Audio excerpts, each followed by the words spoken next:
Good morning. This weekend, Chabad Rabbi Zvi Kogan's brutal kidnapping and murder in the UAE shocked and saddened the state of Israel. It was a monstrous act of terror that demands swift justice. Israel will use every tool at its disposal to ensure that those responsible, as well as their orchestrators, are brought to justice. None will escape. We deeply appreciate the cooperation of the United Arab Emirates in investigating this terrible crime. Together, we will strengthen the bonds of peace that the axis of evil seeks to destroy. Today, we must also address the ICC's shameful decision. However, just yesterday, Hezbollah launched over 500 rockets at millions of Israeli citizens. 500 rockets rained down on innocent families, schools, and homes, leaving millions of civilians scrambling for shelter. Yet, in the eyes of the ICC, it is the democratically elected leaders acting to defend their people who are somehow the criminals. By issuing arrest warrants for Prime Minister Netanyahu and former Defense Minister Gallant, the ICC has abandoned its mission of justice. It has reduced itself to a political weapon, targeting democracies while turning a blind eye to the atrocities of the world's worst regimes.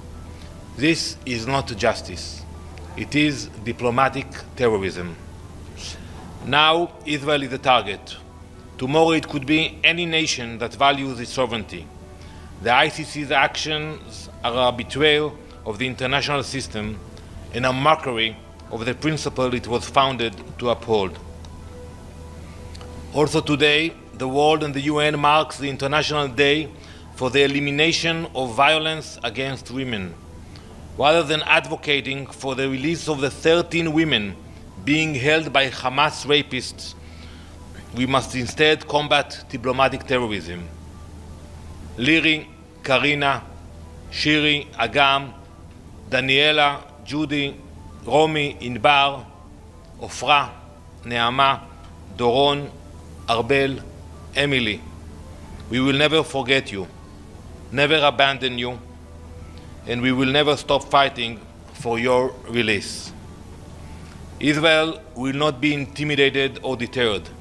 We will defend our people, we will fight for the freedom of the hostages, and we will stand firm against the forces that seek to undermine peace and justice. Thank you. Ambassador Margaret Bashir, Voice of America. There are reports this morning that Israel has agreed in principle to a ceasefire with Lebanon, with Hezbollah specifically. Can you confirm it? Can you give us some details? So we are moving forward on this front. As I said many times, our goal was very clear, which is to push Hezbollah north of the Litani River. We haven't finalized it, but we are moving forward. I assume that the cabinet will meet today or tomorrow to discuss it. And I think for us it's important what will happen after. That Hezbollah will not be allowed to come back to the fence, and we will do whatever is necessary to guarantee it. We learned the lessons from 2006.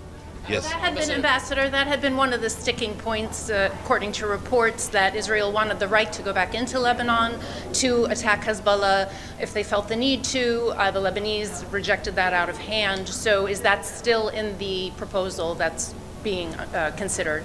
So I said it very specifically. We learned the lessons from Resolution 1701, and we will make sure that we will have the ability to neutralize any threat that will not be dealt in southern Lebanon. I hope that the Lebanese army will take care of that in the future, but if they will fail again, we will be there. Yes, please.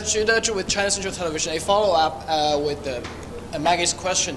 On the ceasefire, we know that's close or in principle agreed that.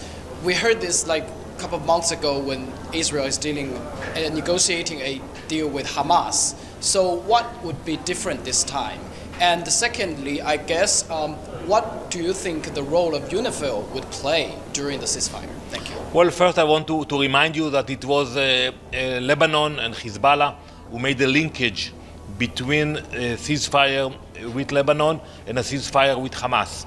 It is not the case today, and we are moving forward with that front to have a ceasefire with Lebanon. Regarding UNIFIL will stay there. We coordinate our activities with the UNIFIL, and I expect that they will be more effective this time. They will have to report what they are seeing. They failed on that front. We don't expect them to fight, but to report. That's their mandate, and they have to do it. Yes, please. The first question, what I meant is actually, in Hamas, in Gaza, this deal has been talking like for months, but always like those final details that cannot be reached. What would be different this time with Hamas? Because you said with Hamas or with Hezbollah? No, sorry, with Hezbollah. What would be the? Well, the details? you know, with Hezbollah or with Lebanon, actually, it's easier because you're dealing with a nation, with a country. The negotiators can receive answers. With Hamas, it's much more difficult. You're dealing with a terrorist organization.